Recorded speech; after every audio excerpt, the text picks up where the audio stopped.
보이지 않는 것이니 보이는 것은 잠깐이요 보이지 않는 것은 영원함이라. 아멘. 여러분, 좋은 교회라는 게 뭘까요? 어떤 교회가 좋은 교회일까요? 옛날 신문에 국민일보 한 20년 전쯤에 이런 기사가 났어요. 칼럼이라고 하죠. 어떤 사람이 좋은 교회 조건이라는 글을 올렸습니다. 미국의 어느 도시를 여행하던 한 여행객이요, 한 도시를 들르게 됐어요.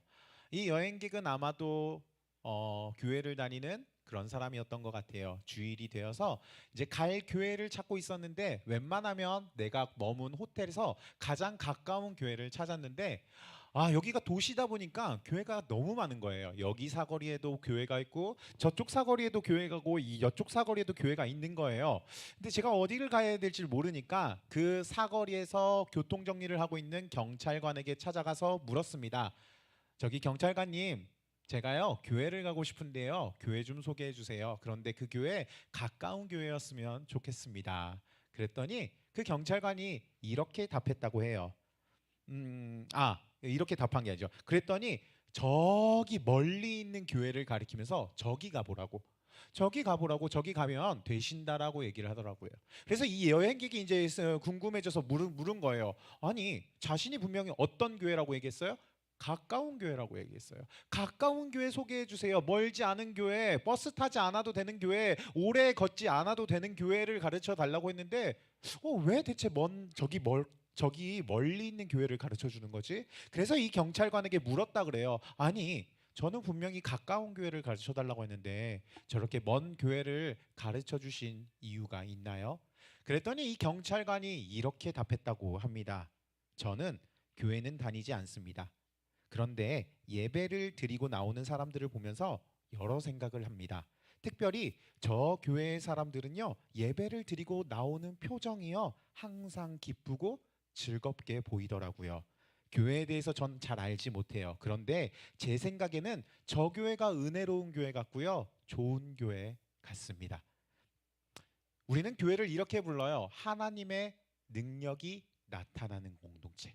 하나님의 능력이 빛을 발하는 곳이라고 우리는 교회를 그렇게 생각해요. 그래서 여러분이 생각하는 목사님은 어떤 사람이어야 돼요? 뭔가 성스러울 것 같고 거룩할 것 같고 그러잖아요. 물론 목사님은 그런 사람은 아니에요. 그런데 우리가 바라보는 교회는 어떠냐면요, 하나님이 계신 곳이에요. 하나님의 능력이 나타나야 되는 곳이죠. 그러면 그 교회를 다니는 사람들의 모습은 어때요? 자, 옆 사람 얼굴 한번 봅시다. 빛이 나요? 눈곱이 붙어 있나요? 화장은 잘 돼 있나요? 오늘 내 옆 사람의 미소 때문에 내가 오늘 너 보기 위해 교회 나왔어, 이런 마음으로 왔나요? 오늘 우리는요, 세상에 빛을 비추고요, 슬픔을 기쁨으로 바꾸는 곳으로 나왔어요. 오늘 여러분들의 얼굴에 있는 그 미소가요, 여러분을 만나는 모든 사람을 행복하게 할 수 있는 곳이 어디라고요? 바로 여기예요. 좋은 교회의 조건은요, 어렵지 않아요. 그 교회에서 예배를 드리고 나오는 사람들의 얼굴이요, 뚱한 게 아니라, 어색한 게 아니라, 화난 게 아니라, 무표정한 게 아니라 미소 짓고 있으면 됩니다. 저는 오늘 여러분에게 이 말씀의 제목처럼 미소가 가득한 교회에 대해서 설교하려고 해요. 우리는 지지난주에 사도 바울의 이런 말씀으로 배웠습니다. 사랑부터 시작하라. 사도 바울은 지지난주에 사랑부터 시작하라고, 믿음이 먼저가 아니라고, 훈련이 먼저가 아니라고, 일이 먼저가 아니라고, 사랑부터 시작하라고 분명히 사도 바울은 우리에게 가르쳐 줬어요. 그리고 나서요, 오늘 이렇게 얘기합니다. 너희 안에 보배가 담겨져 있다. 예수님이라는 보물이, 예수 그리스도라는 보물이 어디에 있대요? 우리 안에. 여러분 마음에, 여러분 머리에, 여러분의 생각에, 여러분의 입술과 여러분의 눈빛과 여러분의 손과 발에 예수님이라는 보물이 담겨져 있다라고 얘기해요. 이 보물은요, 어둠을 환하게 비추는 보물이에요. 죽음을 살리는 보물이에요. 슬픔을요, 기쁨으로 바꾸는 보물이에요. 여러분 혹시 슬퍼요? 혹시 힘들어요? 혹시 막막한가요? 혹시 내 가운데 죽음이 보이고 있나요? 어둠밖에 없어서 아무데도 갈 곳이 없다라고 생각하나요? 아니요. 여러분 안에 보물이 있어요. 여러분 안에 예수님이 있어요. 그런데요, 우리는 착각하죠. 뭘 착각해요? 내 안에 보물이, 내 안에 가진 그 보물의 능력이 보물에게서 나오는 것이 아니라 내 것이라고 착각해요. 내가 할 수 있는 것이라고 착각해요. 내 것이라고 생각하고요. 내가 그 능력의 주인이라고 생각을 해요. 그런데요, 그러다 보니까요, 우리는 좀 더 한 가지 더 중요한 사실을 놓치게 된다라는 거예요. 그게 뭐예요? 성경은요, 오늘 읽어보니까요, 살면서 사람이 당하는 네 가지 어려움에 당해요. 여러분, 어떤 어려움인지 한번, 여러분의 어려움은 어떤 것인지 적용해 보는 시간 됐으면 좋겠습니다. 첫 번째는요, 모든 사람이 나를 공격해요. 사면초가라고 하죠. 어디를 도망갈 데가 없어요. 이 사람도 내 욕하고요, 저 사람도 내 욕하고요, 저 사람도 내 욕하고요. 모든 사람이 욕해요. 어때요? 죽을 것 같아요. 공황장애 와요. 불안하고요, 우울증 옵니다. 두 번째요, 억울하고 답답한 일을 당할 때. 아니에요, 그게 사실이 아니야. 그런데 모든 사람이 그 거짓말이 사실인 줄 알고 있어. 그 거짓말이 진짜라고 알고 나를 욕하고 나를 뒤에서 수근수근거리고 그래. 어떻게 참아요? 못 참아요. 그게 사실임이 아닌데도 거짓말 때문에 내가 죽어요. 세 번째, 때론 친한 사람한테도 버림받을 때가 있어요. 그럴 때 있지 않아요? 목사님은 어렸을 때 그런 기도했던 것 같아. 내가 친한 저 친구가 내일 나를 욕하지 않기를, 나랑 배신하지 않기를, 내일도 나랑 그 친구가 친하게 지낼 수 있기를. 여러분은 그런 적 없나요? 여러분은 그런 적 없어요? 때론 친한 친구가 버리려고 할 때. 네 번째가 있습니다. 누군가 의도적으로 내가 걸어가는 길에 다리를 걸어요. 여러분 초등학교 때 그런 일 많이 안 겪었어요? 왠지 내가 앉으려고 하면 어떻게 해요? 친구가 의자를 빼죠. 내가 걸어가려고 할 때 어때요? 다리 한번 걸어요. 내가 걸어가려고 할 때 뒤에서 책가방 한번 붙잡아요. 진짜 이게 막 기분은 막 그 뭐지, 이렇게 뭐 크게 내가 다치거나 그런 건 아닌데 기분이 나빠요. 마음이 상해. 야, 농담이었어, 괜찮아. 아니요, 그 농담 하나에 내가 죽을 것 같아요. 우리는 이렇게요, 살면서 당하는 여러 가지 어려움들을 만나요. 죽을 것 같아요. 살 수 없을 것 같아요. 내 주변엔 친구가 하나도 없는 것 같고요. 나는 맨날 혼자인 것 같고요. 외로워요. 두려워요. 그런데 이 네 가지가 우리에게 가르쳐주는 공통점이 하나 있어요. 뭐가 공통점이에요? 어렵다? 아니요. 이 네 가지 어려움은 우리에게 이런 사실을 가르쳐 줘요. 사람은 약하다. 사람은 약해요. 때린 것도 아니에요. 누가 칼로 찌른 것도 아니에요. 누가 나를 어두운 곳으로 끌고 간 것도 아니에요. 그런데 말 한마디에 어떻게 돼요? 내가 무너져요. 내가 넘어져요. 내 마음이 상해요. 학교 가고 싶지 않아요. 어제 그 말 한마디 때문에. 일터에 나가고 싶지 않아요. 오늘 하루 하고 싶지 않아요. 목사님도요, 사모님이랑 가끔 싸우잖아요. 그럼 어떤 마음 드는 줄 알아요? 오늘 설교 쓰고 싶지 않아요. 그러면 안 되는데 그래도 어떻게든 쓰려고 노력은 해요. 우리의 마음이 그렇게 약하다고요. 오늘 성경은요, 그런 우리의 마음에 대해서 이렇게 얘기해요. 너희의 마음이 질그릇과 같다. 질그릇처럼 깨지기 쉽다. 질그릇이 뭔데요? 진흙을요, 불에 구워 만들었어요. 코팅되지 않아요. 방탄유리 껴있지 않아요. 아이폰처럼 케이스 껴있지 않아요. 그냥 떨어뜨리면 깨진 거예요. 탕후루 같이 깨진 거예요. 사람의 마음이 이와 같대요. 뭐와 같다고요? 질그릇과 같이요. 누가 한마디 말만 했는데 100마디 말도 안 했어요. 1000마디 말도 안 했어요. 날 때리지도 않았어. 그런데 나는 어때요? 그 말 한마디 때문에 죽을 것 같아요. 괜히 못생겼다라는 말 걔는 그냥 지나가면서 했는데 내가 어디가 못생겼지? 내가 이번에 눈이 좀 안 좋은가? 역시 쌍꺼풀을 해야 되나? 코 좀 녹여야 되나? 살 좀 빼야 되나? 태민아, 갑자기 이런 말 하니까 너한테 미안하다. 너한테 괜히 내가 너에게 상처를 준 것 같구나. 미안하구나, 태민아. 네. 미안해.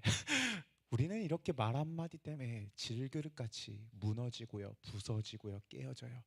우리의 마음도요, 코팅되어 있으면 좋겠는데요, 코팅되어 있지 않아요. 케이스가 껴있으면 좋겠는데요, 케이스가 껴있지 않아요. 방탄유리로 좀 나를 좀 보호해 줬으면 좋겠는데 보호되어 있지 않아요. 그럼 어떻게 해야 돼요? 내가 질그릇이란 걸 알았으니까 이제 나는 집 밖에 나가지 않아요? 이불 밖은 위험해요?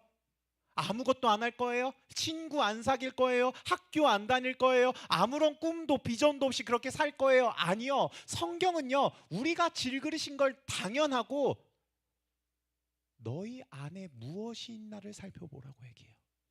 너희가 능력이 있는 게 아니야. 너희가 죽음을 살리는 게 아니야. 너희가 빛을 비추는 게 아니야. 너희가 슬픔을 기쁨으로 바꾸는 게 아니야. 너희 안에 예수님이라는 보물이 예수님의 능력을 나타낼 거야. 그럼 어떻게 해요? 어떻게 그 예수님의 능력을 내가 나타내요? 어떻게 내가 질그릇인데 내 안에 있는 보물을 어떻게 그 빛을 비춰요? 성경은 오늘 이렇게 얘기해요. 항상 뭐 하라고요? 항상 예수님과 함께 하라고 말합니다. 10절은 이렇게 말합니다. 우리가 항상 예수의 죽음을 몸에 짊어짐은 예수의 생명이 또한 우리 몸에 나타나게 하려 함이라. 여러분, 수학 잘하려면 뭐 해야 돼요? 죽고 나서 하나 그냥 쉬는 시간, 공부 시간, 영어 시간, 국어 시간, 쉬는 뭐 그 야자 시간, 학원 시간 가서 그냥 계속 수학만 풀어야 돼요. 수학만 풀다 보면요, 수학이 보여요. 여러분, 운동 잘하려면 어떻게 해야 돼요? 태민아, 죽더라도 운동해야죠. 비 온다고 운동 안 갈 거예요? 눈 온다고 운동 안 갈 거예요? 태풍 온다고 운동 안 갈 거예요? 아니요. 안 가면 내가 나가는 시합에서 나는 1등을 할 수가 없어요. 내가 원하는 목적을 이룰 수가 없어요. 운동을 잘할 수가 없어요. 그러면 내 몸에서 예수의 능력이 매일같이 드러내려면 어떻게 해야 돼요? 매일같이 예수님과 함께 해야죠. 말씀을요, 항상 머리에 새기고요, 끊임없이 입술로 찬양하고요, 마음을 전심하여 하나님께 기도해야죠. 그러면 어떻게 된다고요?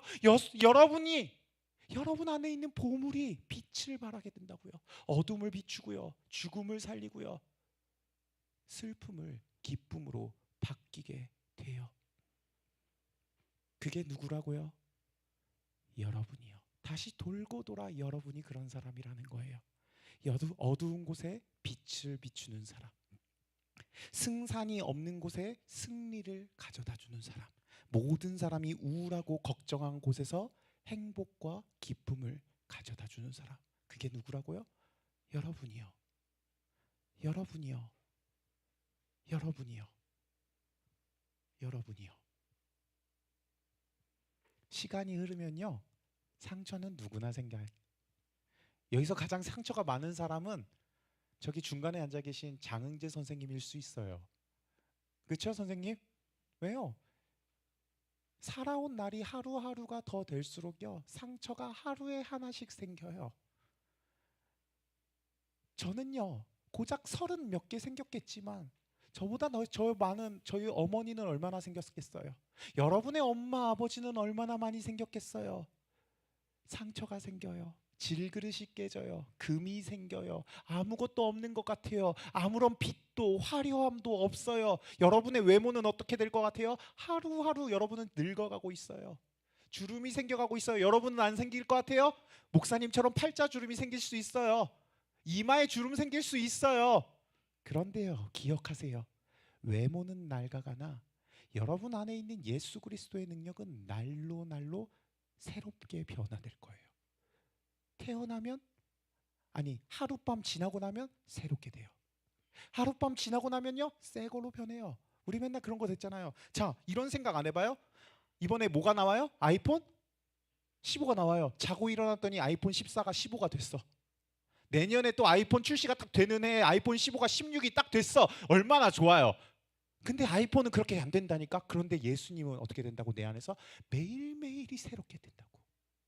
그 조금의 상처도, 그 조금의 낡음도 예수님 앞에서는 아무런 소용이 없다고. 매일매일이 새롭게 되기 때문에 그 예수님의 능력이, 하나님의 말씀이, 하나님의 생명이, 하나님의 그 풍요로움과 행복과 미소가 여러분이 예수님을 매일 가운데 이 예배가 우선순위가 되어서 일주일에 한 번이라도 좋아요.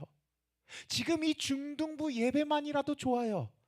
그러니 나와서 이 시간만이라도 전심으로 주님이 우선순위가 되어 살아보는 건 어떨까요?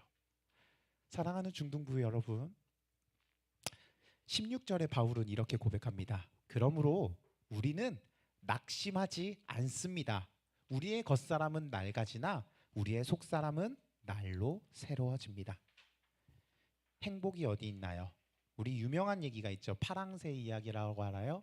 어떤 사람이 파랑새를 잡으면 행복이 온다고 믿고 파랑새를 잡으러 멀리 여행을 떠났어요. 수십 년이 걸려도요, 파랑새를 전 세계에서 못 찾는 거예요. 그리고 지쳐서 나이가 들어서 늙어서 집에 돌아왔더니 파랑새가 어디 있어요?